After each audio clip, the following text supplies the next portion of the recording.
Well, the holidays are here, and soon we are going to be surrounded by family and friends enjoying a fun and festive season. From gifting to hosting, etiquette expert Cynthia Grosso from the Charleston School of Protocol is here to tell us the do's and don'ts of the holiday season. Welcome, Cindy. Yes, thank you. Thanks for having me. Absolutely. I love having you here because we literally learned so much, and especially during the holidays, there are so many parties always going on. I know that some people are hosting this holiday season, and one of the big questions that people always have is, do I bring a gift? And if I do bring a gift, what do we even bring? Right.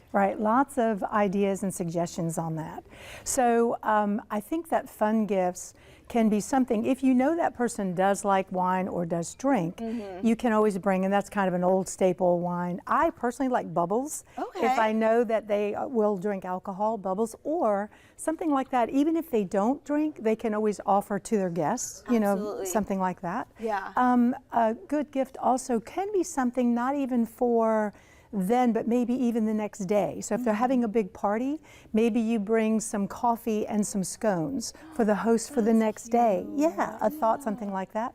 Or I always like, personally, I like to get like dish towels. I know that sounds kind of, but everybody uses them. Yes. Something you don't really like buying for yourself. That's true. So it's kind of utilitarian, but there's a lot of good, or flowers, but if you bring flowers, they have to be arranged. Yes. Not bringing something that the host has to do last minute. Something they can just set out on the table. Yes, and it's done. So those kind of things can be acceptable and fun. Those are perfect. I love getting candles personally. Yes, candles are a great gift. They're a great gift. Lots of times they're economically reasonable because you've already shopped. You spent a lot of money on Christmas. This is just a little thank you for hosting the event. So absolutely, yeah. Aww. And I know obviously too that there's so many colleagues that also, you know, that you work with, and it's kind of hard to get everyone a gift even though you love everyone that you work with. Right. But what is a rule of thumb there of gift giving to colleagues? Right, absolutely. Well, first of all, you know, it's not required to do any of that. However, sometimes offices will have like a secret Santa or an event that they say, we're going to bring a gift, don't spend more than this, and you can do a gift exchange. Sometimes companies will say, instead of doing gifts, let's make a donation to this, and that is acceptable too.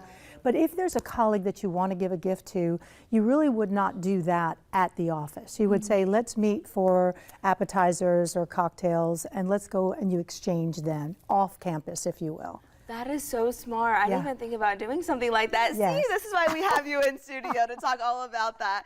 And of course, we have New Year's coming up, and again, people are hosting New Year's parties, or maybe you're going out or meeting at someone's house before. What is the protocol there about gift giving? So if you're going out to a party, then, well, it's just the host of that event. So if you're meeting someone, you mean like you meet them at the house and then you're going somewhere else?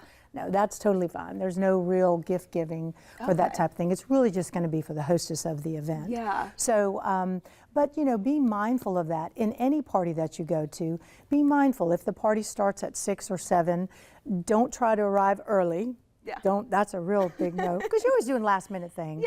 Give a few minutes. Fashionably late is about 15 minutes, and you know, depending on the event, it could even be a little bit longer than that or short. If it's a drop-in, then you want to get there a little closer to time. If it's something like a big party, then 15 minutes is about fashionably late, but never early. And don't be the last to leave.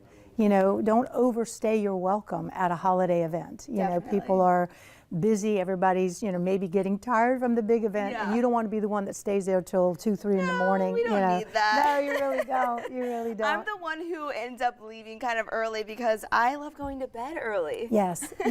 And you know, at a corporate event too, same thing. You don't want to, because late sometimes things happen that you don't want to be around. No, we don't need that. Absolutely not. Well, Cindy, if people want to learn more information, where can they find that? Absolutely. It's charlestonschoolofprotocol.com. If you just go to the website, just hit email us and my stuff comes up, so you can email me directly. Such great tips for the holiday season, Cindy. Thank you so much for being here, and thank you for teaching me all of these new etiquette tips. Absolutely. My pleasure. Thank you. Thank you.